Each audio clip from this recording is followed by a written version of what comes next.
নমস্কার আমার সফলতার রহস্যের প্রিয়জনেরা।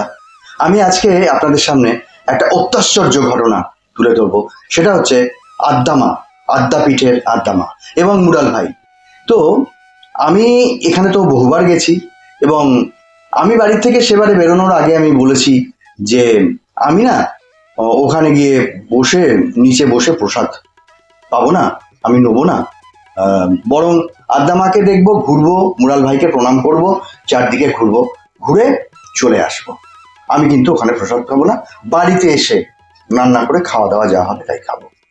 তো আমার সঙ্গে আমার ফ্যামিলি ছিলেন, তারা প্রথমে বললেন যে না আমরা তো ওখানেই তো না, আমি বললাম না ওখানেই তো পেয়ে আসি, ঠিক আছে, কিন্তু আমি বসবো না, আপত্তি করলাম। করে তারপরে গেলাম, যার পরে আদ্দামায়ের মন্দির স্পর্শ করলাম। হ্যাঁ, আদ্দামায়ের মন্দির স্পর্শ করলে কিন্তু জীবনে সোনা ফলে। স্পর্শ করে যদি আপনি কোনো কিছু চান, এটা একটা অপূর্ব, এবং দেরি হয় না, এটা আমি দেখেছি, দেরি হয় না। আমি অনেককে বলেছিলাম আপনি আদ্যাপীঠে আদ্দামার কাছে গিয়ে বলুন। হ্যাঁ, আর একটা হচ্ছে দক্ষিণেশ্বরে যদি গিয়ে ভবতারিণীকে বলেন, তার চেয়ে অনেক বেশি তাড়াতাড়ি কাজ হবে মা শারদার মন্দিরে গিয়ে যদি বলেন মা দেখো এইরকম এই হয়েছে। আমি আসছি আদ্দামায়ের প্রসঙ্গে আসছি, মুরাল ভাইয়ের প্রসঙ্গে আসছে, শুনলে আপনারা বিস্মিত হবেন এবং রোমহর্ষক হয়ে যাবেন। তা আপনারা যদি মা শারদাকে গিয়ে বলেন মা এই হয়েছে তাই হয়েছে, মা তো এই সমস্ত সন্তানদের নিয়েই থাকতেন, কার কি প্রবলেম, কার কি মা তোমার এটা করতে হবে, মা এই অসুবিধাতে পড়েছি, এইসব নিয়েই তো থাকতেন। তা যাই হোক, ওখানে গিয়ে বলবেন মায়ের কাছে, আর বলবেন আদ্দা মায়ের কাছে। তো আমরা ওরকম মন্দির পরিক্রমাটা করলাম, চারদিকে ঘুরলাম, ঘোরার পরে তারপরে যখন খাওয়া দাওয়ার পর্ব সব মানুষের শেষ হচ্ছে, দলে দলে গিয়ে মুরাল ভাইয়ের সঙ্গে প্রণাম করছেন।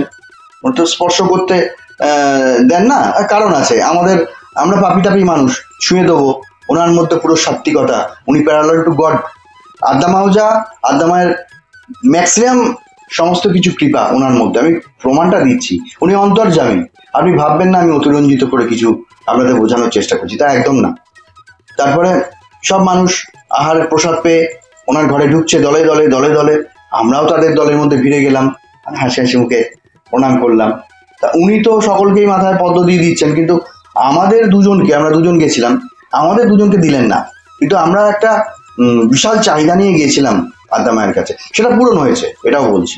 মন্দির স্পর্শ করে 3বার প্রদক্ষিণ করে মুরাল ভাইকে প্রণাম করে এলে আমাদের সেই কাজটা সফল হয়েছিল।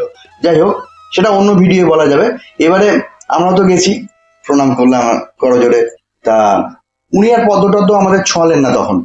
তারপরে পাশের সেবককে কি যেন আস্তে আস্তে বললেন, এবার ভিড় মানুষ তো আসছে চলে যাচ্ছে, আসছে চলে যাচ্ছে, আমরাও বেরিয়ে যাচ্ছি, আসি তাহলে প্রণাম করে।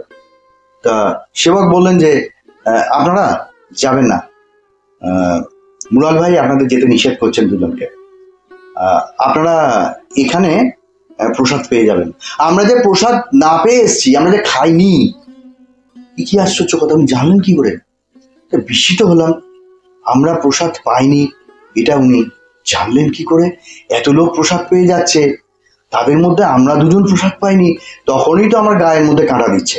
আমাদের সঙ্গে যে ছিলেন তারও সেই অবস্থা। তারপরের কথাটা আরো শুনুন। বললেন যে আপনাদের মেঝেতে নিচেতে বসে খেতে হবে না, এখানে ব্যবস্থা আছে ভালো, চেয়ার টেবিলে বসা, এই ভেতরে আমরা চেয়ার টেবিলে বসে আহার করবেন, প্রসাদ পাবেন।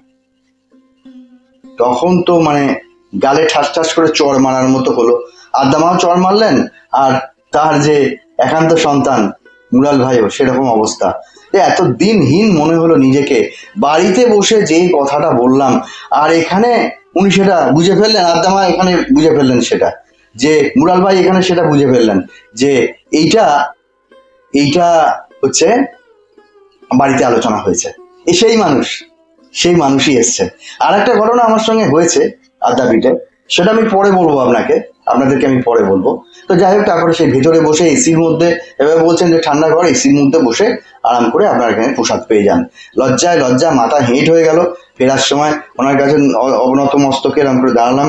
তা উনি ওই মা আদ্দা মায়ের পায়ের পদ্ম আমাদের দুজনের মাথায় গলায় ঢলায় সব স্পর্শ করিয়ে দিলেন। তারপরে প্রণাম করে এলাম। মানে সারা রাস্তা আসার সময় আর কথা বলতে পারছি না, নিজেকে একটা অপরাধী বলে মনে হচ্ছে যে ঘরে বসে যেটা বললাম এই মানুষটা এখানে বসে সেই সমস্ত কিছু বুঝে ফেললেন। তো বন্ধুরা, আমার প্রিয়জনেরা, এই একটা অদ্ভুত জিনিস বললাম। আমি এই জন্য বলছি যে আপনারা আদ্যা মায়ের কাছে যেতে পারেন। যার যদি কোনো ধরুন সন্তান নিয়ে কোনো অসুবিধে, আর যদি পারিবারিক অশান্তি, যদি অর্থনৈতিক অশান্তি, বিভিন্ন মানুষের তো বিভিন্ন রকম থাকে, তা আপনারা একবার গিয়ে আন্তরিক আদ্যা মাকে পুজো দেওয়ার সুযোগ পেলে তো খুব ভালো, সাধারণত পাওয়া যায় না, নির্দিষ্ট নিয়ম টিয়মে মন্দিরটা খোলে। আপনারা গিয়ে পুজোও দিলেন, আর না হলে মন্দিরে স্পর্শ করে বলে এলেন, মন্দিরটাকে একটু প্রদক্ষিণ করলেন, আর তার যে একান্ত সন্তান যিনি রয়েছেন মুরাল ভাই, তার কাছেও মনে মনে বলবেন যে আমার এই আশা, এই উনি সব বুঝতে পারেন, মনের কথা উনি সব বুঝতে পারেন।